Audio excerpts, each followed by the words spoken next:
The crimson battlefield, the twin suns of Xerion Prime, cast long shadows across the devastated mining colony. Smoke rose from the ruins where humans had once called home. The Vorthic invasion had been swift and merciless, leaving behind only twisted, metal and silent graves.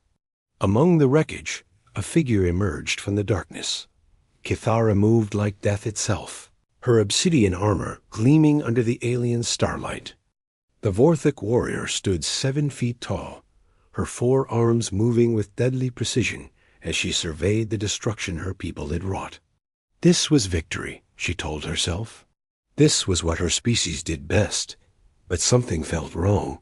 The silence was too complete, too final. Where were the screams of the conquered? Where was the satisfaction she usually felt after a successful raid? Instead, there was only emptiness, as hollow as the burned-out buildings around her dot each mark on. Her armor told a story. Each groove carved into her flesh marked another world conquered, another species brought to heal. The Vorthic way was simple: strength through domination, honor through conquest. She had followed this path for 30 cycles, rising through the ranks until she commanded her own strike force. Then she heard it, a sound so faint she almost missed it. Crying, human crying. Following the sound, Kithara found herself at the entrance to what had once been a medical facility. The building was half collapsed, its walls scarred by plasma fire. But from within came that persistent sound of grief. Her warrior instincts screamed at her to finish what her troops had started. No survivors. That was the rule, but her feet wouldn't move. Through a gap in the debris, she saw him. A human male, perhaps 25 years old by their reckoning, cradling something in his arms. His face was streaked with tears and ash, his clothes torn and bloodied. But it wasn't his wounds that stopped her cold, Dot. It was the gentleness in his movements. The way he held what she realized was a dying child, not his own by the look of it, whispering words of comfort even as his own world burned around him. The human looked up and saw her watching. Their eyes met across the ruins. He didn't scream. He didn't run.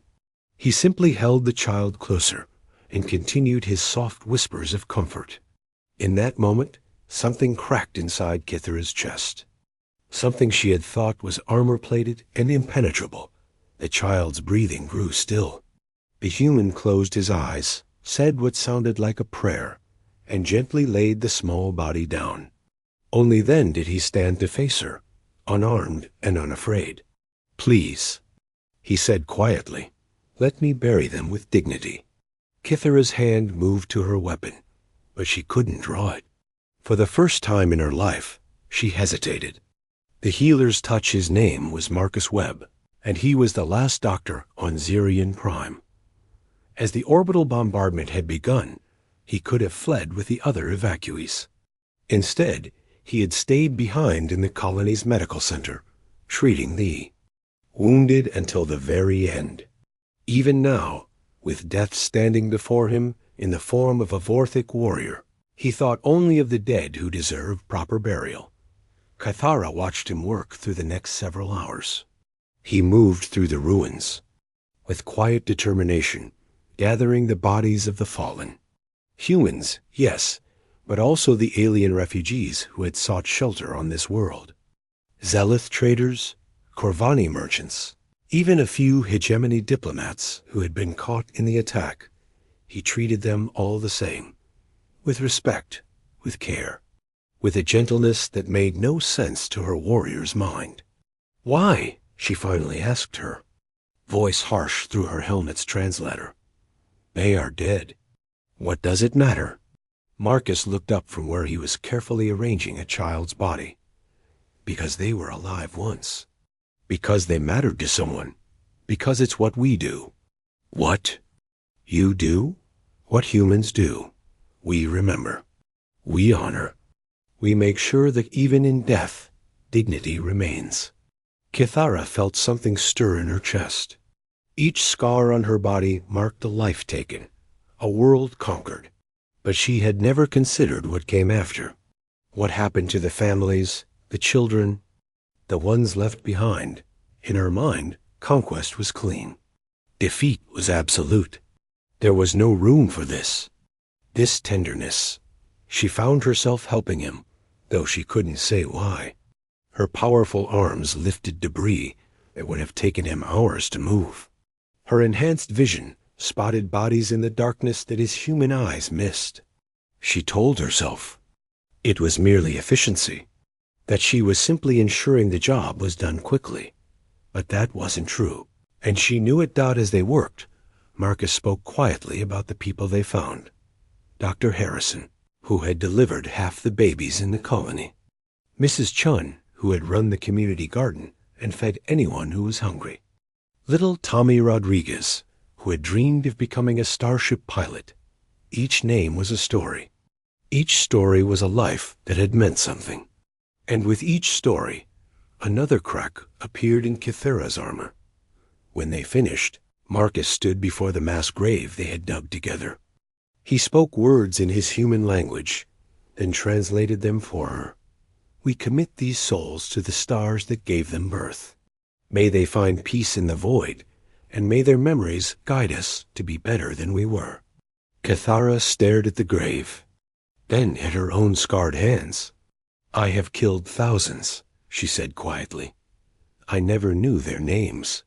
Marcus looked at her with eyes that held no hatred, only sadness. It's not too late to start learning them. The weight of names the next day brought more Vorthic ships. Kithera's commander, General Thax, had come to inspect the conquered world personally. He was a massive specimen, even for their species, his hide covered in the ritual scars that marked him as one of their greatest warriors. Report, strike leader, he commanded, his voice like grinding stone. Kithera stood at attention, but her mind was elsewhere. She thought of Marcus, hidden in the medical facility's basement. She thought of the names he had spoken over the grave. She thought of the child who had died in his arms, and wondered what that child's name had been. The colony is eliminated. General, no survivors. It was a lie. The first lie she had ever told a superior officer. But somehow, it felt more true than any victory report she had ever given. General Thax nodded approvingly. Good. The humans' resistance in this sector has been troublesome. This will serve as an example to the others. He paused, studying her. You seem different, strike leader. Troubled. The campaign has been educational, general. Explain. Kithara chose her words carefully. I have been studying human psychology, understanding their weaknesses, their attachment to the dead, their emotional responses to loss. It could be useful in future operations. It wasn't entirely a lie. She had been studying humans, just not in the way the general thought. That night, she returned to the medical facility. Marcus was waiting for her, tending to a small garden he had planted among the ruins. Somehow, he had managed to grow flowers in the ash-stained soil. You came back, he said, without looking up. I told my commander there were no survivors. Thank you. They sat in silence for a while, watching the alien flowers sway in the evening breeze. Finally, Marcus spoke. Tell me about the scars. Kithara looked down at her arms, where the ritual markings covered her skin like a roadmap of conquest. Each one represents a world taken, a species conquered. It is our way. Do you know their names? The worlds, I mean. She was quiet for a long moment. Numbers, grid coordinates, strategic designations. But names, ... She shook her head. Names are for the living. No, Marcus said gently. Names are for the remembered. He pulled out a small datapad and showed her the screen. It was filled with text in human script. These are the names of everyone who died here. All 2,847 of them. Their ages, their families, their dreams. I've been writing down everything I can remember about each one. Cathara stared at the list. So many names. So many lives reduced to tactical reports and casualty figures. Why do you torture yourself this way? Because if I don't remember them, who will? If I don't speak their names, who will know they ever existed? She understood then. The weight he carried wasn't just grief.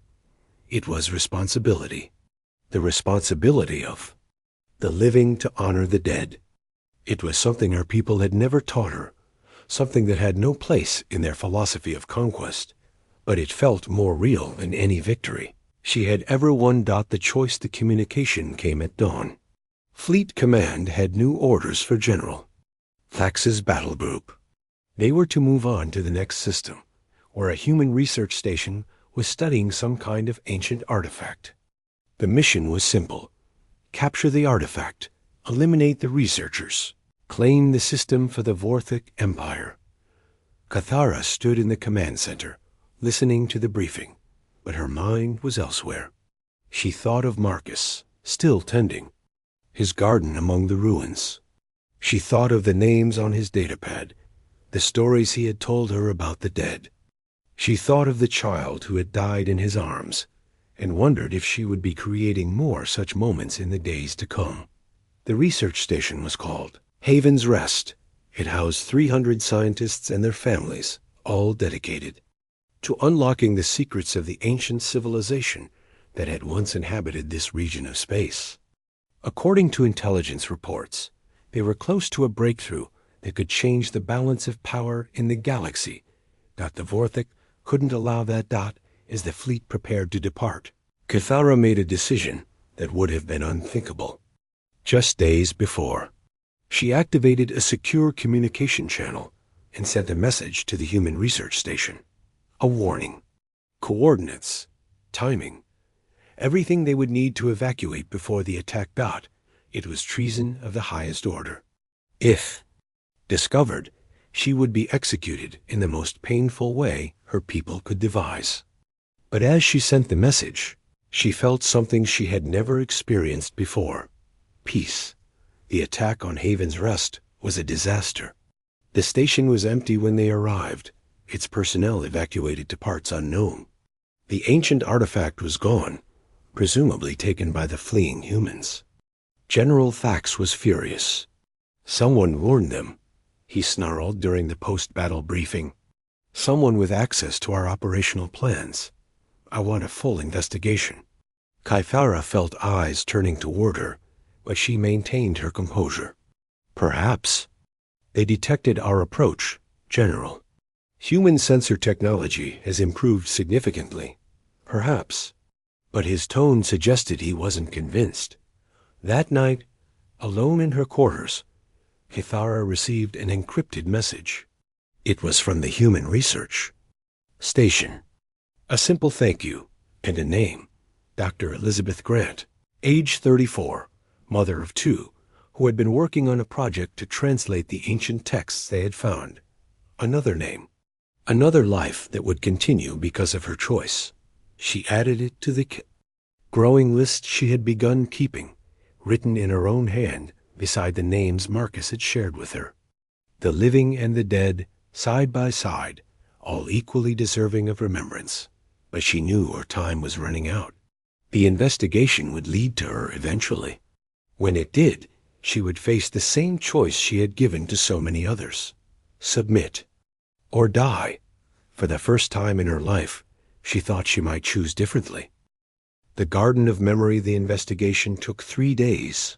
When they came for her, Cathara was ready.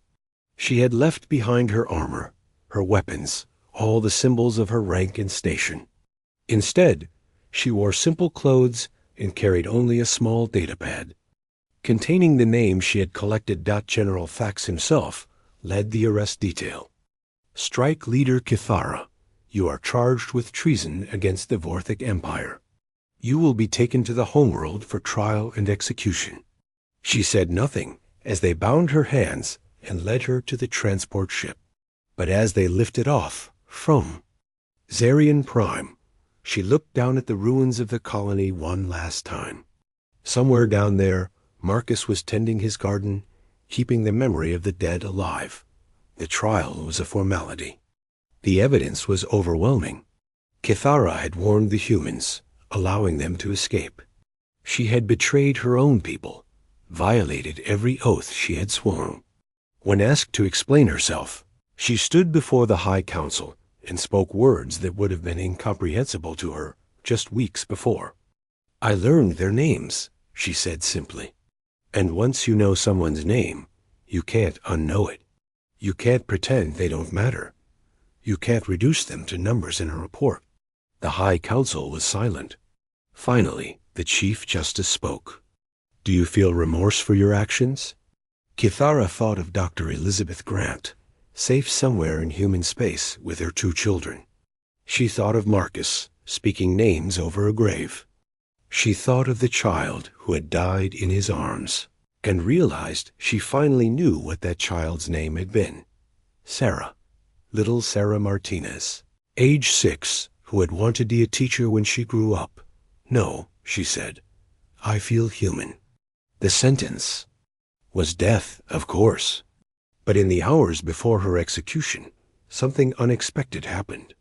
A rescue mission. Human special forces, led by a man she recognized from intelligence photos. Captain James Morrison, the son of one of the researchers she had saved from Haven's Rest Dot as they fought their way off the Vorthic homeworld. Morrison explained how they had tracked her down.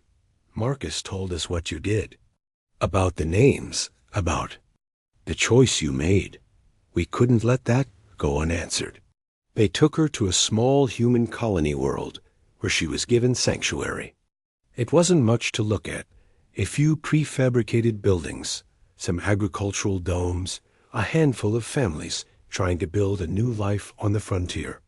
But it was peaceful, and for the first time in her life, Kithara understood what that meant. Marcus was there, waiting for her. He had left Zirian Prime after her arrest, carrying with him his datapad full of names and a small cutting from his garden. Together, they planted it in the soil of her new home, watching as alien flowers took root. In human earth. "What happens now?" she asked. "Now we remember," he said. "We tend the garden. We speak the names. We make sure that everyone who died mattered." Kithara looked down at her scarred hands, then at the small flower beginning to bloom between them. Each scar still told a story, but now those stories had names, had faces, had meaning beyond conquest and glory. She was no longer a warrior. She was no longer Vorthic. She was something new, something that had never existed before.